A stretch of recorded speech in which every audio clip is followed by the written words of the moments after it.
Kailangan ko ba i-explain sa'yo lahat? Yung mga kulang pa ako sa presentation eh. Tsaka may mga naiwan akong gamit. Yung dilaw kong polo. Ano yung sinabi sa akin? Kaya mas sinasabi ko sa'yo ngayon eh. Pwede ba pakikuha na lang, please?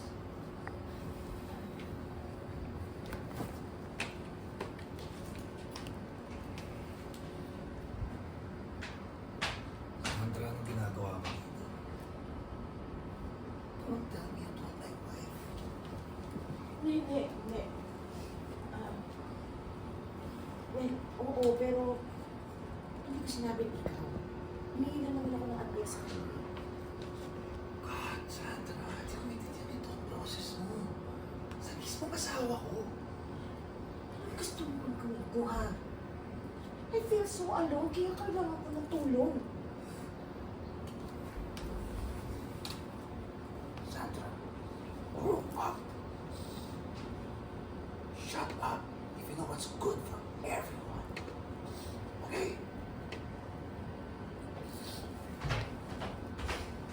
Ano yung gamit mo? Everything okay? Oo. Pinapayuhan ko lang si Sandra. Sabi ko sa kanya, kung ano man yung problema mo, kayang-kaya mo yan. At alam mo kung anong tama para sa pamilya mo. Tama ba ako? Hindi.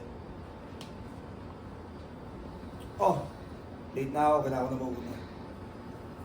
I'll be gone for a few days. Ikaw na bahala dito, okay?